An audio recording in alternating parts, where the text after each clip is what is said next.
एक छोटा सा गांव जहाँ पे मोटू नाम का एक मुर्गा और रोजी नाम की एक गाय रहती थी। मोटू उदास होकर रोजी से कहता है, आज शाम शायद मेरी आखिरी शाम है। रोजी, क्यों ऐसा क्यों कह रहे हो मोटू? तुम तो इतने स्वस्थ हो और बिल्कुल ठीक भी।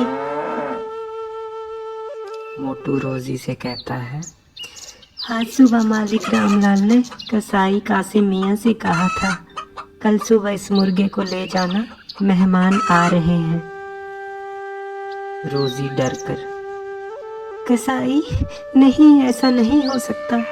तुम तो रोज सुबह सबको जगाते हो, तुम्हारे बिना तो ये गांव सो जाएगा।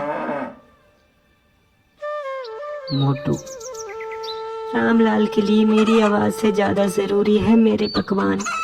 उनके लिए मैं सिर्फ एक पकवान हूँ। रोजी पास आकर, नहीं, तुम मेरे सबसे अच्छे दोस्त हो। तुम्हारे बिना इस खेत का कोई मतलब नहीं रहेगा। क्या कोई और उपाय नहीं है? मोटू डरे हुए,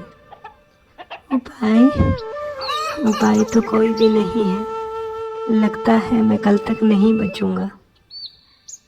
फिर दोनों रोजी और शांत होकर मोटू बैठ गए। घर जाने लगते हैं। रोजी, मैं तुम्हें नहीं जाने दूंगी मोटू।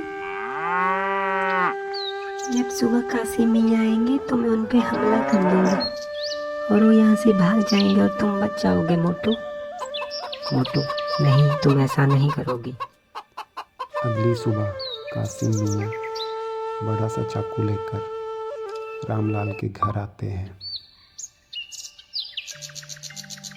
हे, अरे रामलाल, मुर्गा कहाँ है? जल्दी करो, दुकान पे बहुत काम है। रामलाल, आओ कासिम मियाँ आओ, चलो मैं तुम्हें मुर्गा दिखाता हूँ।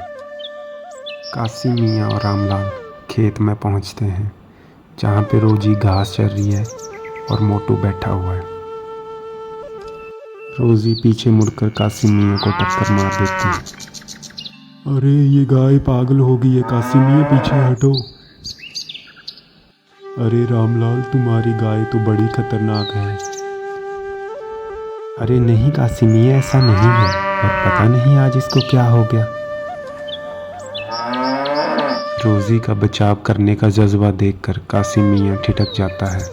वह रोजी और मोटू को देखता है। कासिम रामलाल से कहता है, अरे कासिम मियाँ, ये मुर्गा तो मेरे काम का नहीं है। बस देखो तुम्हारे मोटू की गाय के साथ कितनी गहरी दोस्ती है। मैं इस गाय के दोस्त को नहीं मार सकता, मुझे माफ करो रामलाल।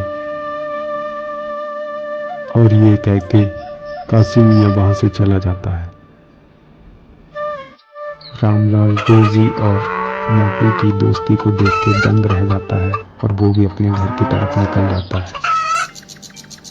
मोटू खुश होके, वाह रोजी वाह, वो चला गया, तुमने मुझे बचा लिया। रोजी मुस्कुराते हुए, ही, हमें तो आज हमारी दोस्ती ने बचा दिया मोटू।